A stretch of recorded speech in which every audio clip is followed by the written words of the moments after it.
Hello everyone, कैसे हैं आप लोग। उम्मीद करते हैं कि बहुत अच्छे होंगे और आपकी तैयारी भी बहुत अच्छी चल रही होगी। अब एग्जाम का काफी कम समय बच गया है, तो आज का सेशन हम फिजिकल केमिस्ट्री के इम्पोर्टेंट क्वेश्चन लेकर आए हुए हैं, जो देखेंगे कि बहुत ही बिहार बोर्ड के में 2023 में उपस्थित होने वाले छात्रों के लिए बहुत ही लाभदायक क्वेश्चन लेकर आए हुए हैं। तो फिजिकल केमिस्ट्री के 4 चैप्टर से हम क्वेश्चन लेकर आए हुए हैं, जो आपको बिहार बोर्ड में 70 नंबर दिला सकते हैं इन सवालों को पढ़ के। तो चलिए हम स्टार्ट करते हैं सॉलिड स्टेट से। पहला क्वेश्चन है, क्रिस्टलीय ठोस और अक्रिस्टलीय ठोस में अंतर लिखे। इस सवालों को और भी नाम से पूछता है कि रवेदार ठोस और बेरवेदार ठोस में अंतर बताइए। तो आपको दोनों नाम पता होना चाहिए। क्रिस्टलीय ठोस को रवेदार ठोस बोलते हैं और अक्रिस्टलीय ठोस को बेरवेदार ठोस बोलते हैं। ठीक है। अब दूसरा क्वेश्चन है, कांच को अति शीतत द्रव क्यों कहा जाता है। बहुत इंपॉर्टेंट क्वेश्चन है, कांच को अति शीतत द्रव क्यों कहा जाता है। थर्ड क्वेश्चन है, नेटवर्क ठोस या सहसंयोजक ठोस किसे कहते हैं, उदाहरण सहित बताएं। नेटवर्क ठोस या सहसंयोजक ठोस किसे कहते हैं, उदाहरण सहित बताएं। चौथा क्वेश्चन है, क्रिस्टल दोष या त्रुटि दोष से क्या समझते हैं। क्रिस्टल दोष या त्रुटि दोष से आप क्या समझते हैं। इन दोनों में से कोई एक नाम से आ सकता है, या तो क्रिस्टल दोष क्या है या त्रुटि दोष क्या है। पांचवा क्वेश्चन है, शॉर्टकी डिफेक्ट और फ्रैंकल दोष में अंतर लिखे। शॉर्टकी दोष और फ्रैंकल दोष में अंतर लिखे। 6 नंबर क्वेश्चन है, BCC मतलब body centre cubic unit cell, SCC मतलब सिंपल क्यूबिक यूनिट सेल और FCC face centre cubic unit cell के लिए R और A में संबंध ज्ञात करें। मतलब ये आपको सब्जेक्टिव में भी आ सकता है और ऑब्जेक्टिव में भी आ सकता है। R और A में संबंध BCC के लिए, SCC के लिए और FCC के लिए, और इनको आप डिराइव भी कर लेना। ठीक है। 7 नंबर क्वेश्चन है, क्रिस्टल के घनत्व का सूत्र पर आधारित आंकिक प्रश्न। आपको पता है कि सॉलिड स्टेट में एक ही क्वेश्चन है जिसपे न्यूमेरिकल आते हैं, एक ही फॉर्मूला है डेंसिटी ऑफ क्रिस्टल, उस पे आपको न्यूमेरिकल आ सकते हैं। 8वां नंबर क्वेश्चन है, इकाई सेल या एकक कोष्ठिका से आप क्या समझते हैं। ये 2 नंबर में आएंगे, इकाई सेल या एकक कोष्ठिका से आप क्या समझते हैं। 9 नंबर क्वेश्चन है, चतुष्फलक रिक्त और अष्टफलक रिक्त में अंतर को लिखे। तो ये रहे हमारे 9 क्वेश्चन सॉलिड स्टेट से। अब हम स्टार्ट करते हैं सॉल्यूशन। विलियम का पहला सवाल है, विसरण और प्रासरण में अंतर क्या है बाबू। विसरण और प्रासरण में अंतर बहुत इंपॉर्टेंट क्वेश्चन है। सेकेंड क्वेश्चन है, मोलरता और मोललता में अंतर। मोलरता और मोललता में अंतर। थर्ड क्वेश्चन है, मोल प्रभाज क्या है। मोल प्रभाज, इसको मोल अंश भी बोलते हैं, मोल भिन्न भी बोलते हैं, ये तीनों नाम से आता है, मोल प्रभाज, मोल अंश, मोल भिन्न। 14 नंबर क्वेश्चन है, आदर्श विलयन और अनादर्श विलयन में अंतर। कौन सा क्वेश्चन है, आदर्श विलयन और अनादर्श विलयन में अंतर। 5वां क्वेश्चन है, प्रासरण दाब को परिभाषित करे। प्रासरण दाब को परिभाषित करे और सिद्ध करे कि प्रासरण दाब एक अनुसंख्यक गुणधर्म है। सिद्ध करे कि प्रासरण दाब अनुसंख्यक गुणधर्म है। ये क्वेश्चन आपको 5 मार्क्स में आएंगे। कितने मार्क्स में आएंगे, 5 मार्क्स में, कि प्रासरण दाब क्या है और प्रसिद्ध करे कि प्रासरण दाब एक अनुसंख्यक गुणधर्म है। नहीं तो इस सवाल को केवल प्रासरण दाब को परिभाषित करे ऐसे भी आ सकता है। तो प्रासरण दाब को परिभाषित करने के लिए आएगा तो 2 मार्क्स में आएगा, और सिद्ध करे कि प्रासरण दाब एक अनुसंख्यक गुणधर्म है तो 5 मार्क्स में आएंगे। उसके लिए आपको क्या करना होगा, पहले प्रासरण दाब की परिभाषा को लिख देना होगा और फिर उसको सिद्ध करना होगा। जो पाई इक्वल टू CRT आप पढ़े हैं रिलेशन, उसको आपको डिराइव करना होगा। और 6 नंबर क्वेश्चन है, क्वथनांक के उन्नयन से आप क्या समझते हैं और क्वथनांक उन्नयन तथा विलय के अनुभार के बीच संबंध ज्ञात करें। तो ये भी सवाल हमारा है 5 मार्क्स का है। ये भी सवाल कितने मार्क्स आएगा बाबू, 5 मार्क्स का आएगा। 5 मार्क्स के क्वेश्चन आएंगे। ये 5 मार्क्स में भी आ सकता है। अगर केवल क्वथनांक उन्नयन से आप क्या समझते हैं, तो ये क्वथनांक उन्नयन से क्या समझते हैं, अगर ये आपसे पूछेगा तो बस ये 2 नंबर में आएगा। लेकिन क्वथनांक उन्नयन तथा विलय के अनुभार के भी संबंध ज्ञात करे तो 5 नंबर में आ सकता है। 7 नंबर क्वेश्चन है, अति प्रासरी विलयन अल्प प्राशरी विलयन तथा सम प्राशरी विलयन से आप क्या समझते हैं? ये 2 मार्क्स में क्वेश्चन आएंगे। अति प्राशरी विलयन क्या है, चाहे अल्प प्राशरी विलयन क्या है, और सम प्राशरी विलयन क्या है, ये 2 नंबर में आएंगे। 8वां नंबर क्वेश्चन है वाष्प दाब से आप क्या समझते हैं और क्या होता है जब, उसमें पहले वाष्प दाब की परिभाषा लिखना होगा और उसमें 2 क्वेश्चन पूछा ए और बी। पहला पूछा है वाष्पशील विलय को आप क्या कीजिएगा, किसी विलयन में मिलाएंगे तो वाष्प दाब पे क्या प्रभाव पड़ेगा। तो वाष्पशील विलय, जैसे कि वाष्पशील विलय जो वोलेटाइल सॉलिड बोलते हैं, उसको आप विलयन में मिलाओगे तो वाष्प दाब में क्या होगा, बढ़ोतरी हो, इंक्रीमेंट करेगा वाष्प दाब। और अवाष्पशील विलय को, सेकंड क्वेश्चन, अवाष्पशील विलय को विलयन में मिलाते हैं तब वाष्प दाब पे क्या प्रभाव पड़ेगा। तो अवाष्पशील विलय को विलयन में मिलाइएगा तो वाष्प दाब में क्या आएगी, कमी आएगी। ये आपको लिखने पड़ेंगे। अब बहुत ही इंपॉर्टेंट क्वेश्चन है। 9 नंबर क्वेश्चन है हिमांक के और्णमन से आप क्या समझते हैं? और्णमन का मतलब कमी, और्णमन का मतलब कमी और उन्नयन का मतलब वृद्धि। तो हिमांक के और्णमन से आप क्या समझते हैं? 10वां नंबर क्वेश्चन है उल्टा प्रासरण से आप क्या समझते हैं? रिवर्स ऑस्मोसिस, उल्टा प्रासरण से आप क्या समझते हैं? 11 नंबर क्वेश्चन है अर्ध पारगम्य झिल्ली क्या है? अर्ध पारगम्य झिल्ली क्या है? बेटा इसको अर्ध पारगम्य झिल्ली को शॉर्ट में एग्जाम में पूछता है, कई बार पूछा हुआ है कि एसपीएम से आप क्या समझते हैं? तो अर्ध पारगम्य झिल्ली का इंग्लिश होता है semi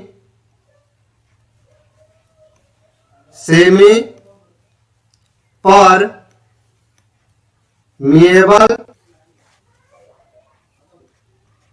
membrane, semi permeable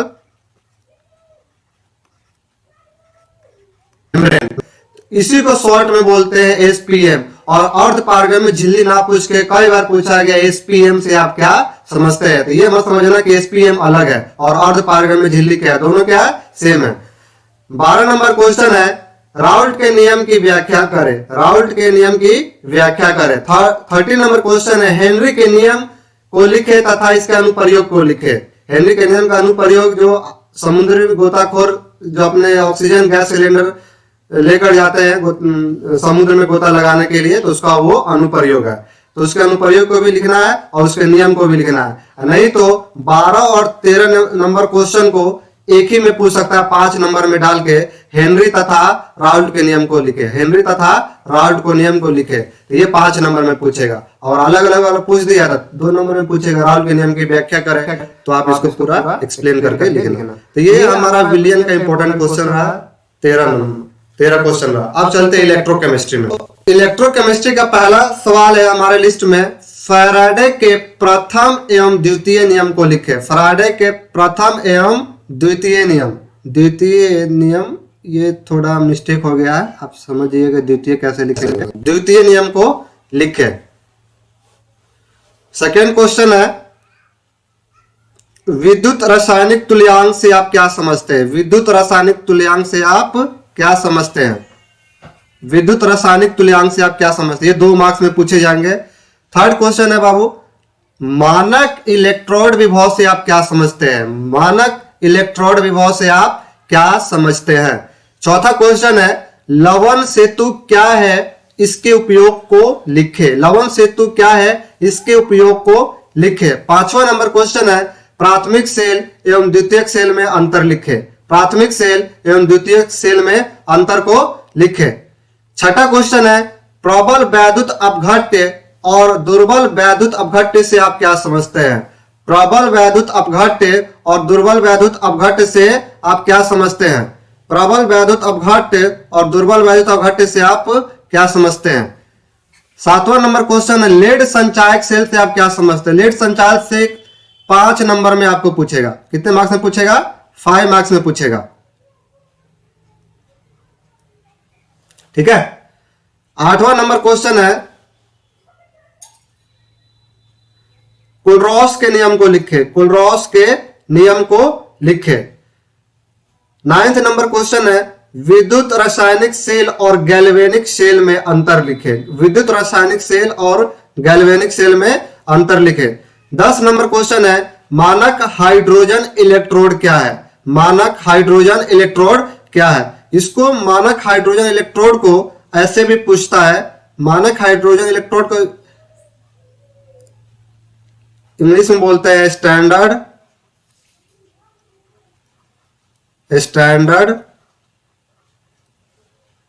hydrogen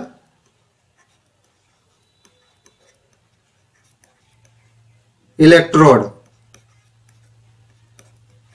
तो ये आपको ये फुल फॉर्म हुआ, इसका हिंदी हुआ मानक हाइड्रोजन इलेक्ट्रोड का, लेकिन इसको शॉर्ट में पूछता है सी मतलब लड़की वाला वाह, CSHE मतलब कि S for standard, H for hydrogen, E for electrode, मानक हाइड्रोजन इलेक्ट्रोड। तो मानक हाइड्रोजन इलेक्ट्रोड ना पूछ के आपको क्या पूछ देगा? SHE से आप क्या समझते हैं? ठीक है।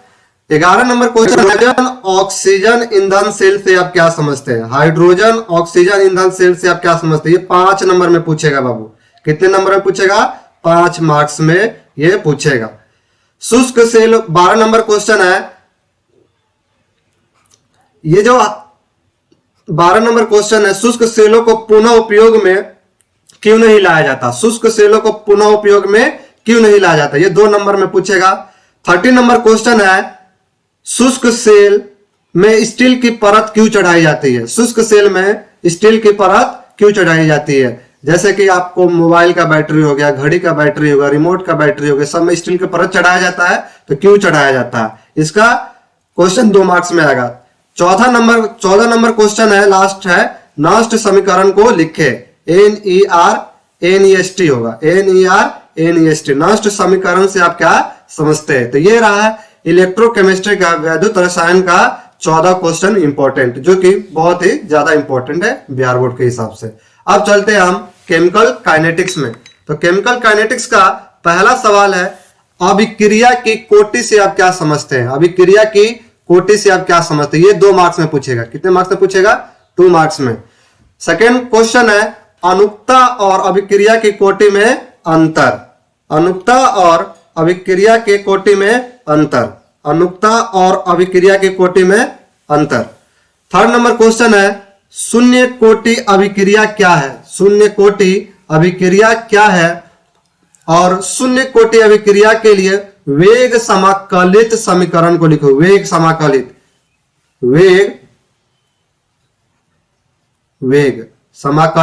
समीकरण को लिखे। मतलब कि ये 5 मार्क्स में पूछा जाएगा। बहुत ज्यादा ये फेमस सवाल है केमिकल काइनेटिक्स का, और फिजिकल केमिस्ट्री का सबसे इंपॉर्टेंट क्वेश्चन है बिहार बोर्ड के लिए। 5 मार्क्स में जो पूछे जाते हैं, तो आपको शून्य कोटि अभिक्रिया का पहले परिभाषा लिखना होगा, फिर उसका डेरिवेशन ज्ञात करना पड़ेगा, रेट लॉ निकालना पड़ेगा, उसके वेग समाकलित समीकरण के का वैल्यू निकालना पड़ेगा। शून्य कोटि के लिए क्या होगा, प्रथम कोटि के लिए क्या होगा।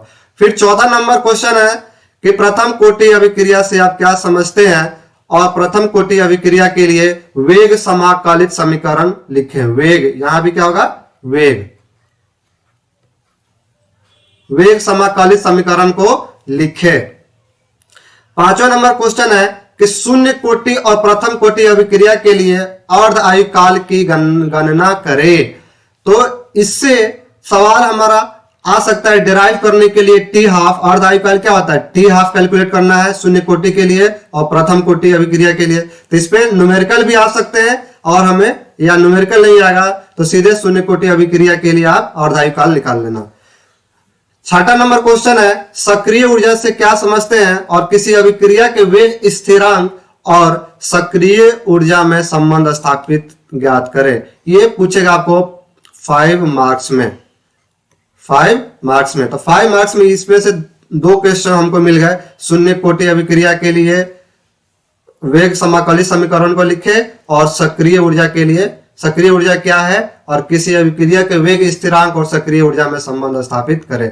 तो ये हमारा रहा 4 चैप्टर का फिजिकल केमिस्ट्री के, जो बहुत ही इंपॉर्टेंट क्वेश्चन है। आप इसको पढ़ के 70 क्वेश्चन 100 में से इजिली ला सकते हैं, इसका ऑब्जेक्टिव और सब्जेक्टिव को पढ़ के। तो आज के लिए इतना ही। अगले सेशन में हम पढ़ेंगे इनऑर्गेनिक केमिस्ट्री का मोस्ट इंपॉर्टेंट क्वेश्चन, जो कई बार बिहार बोर्ड में पूछा गया है। All the best, thank you.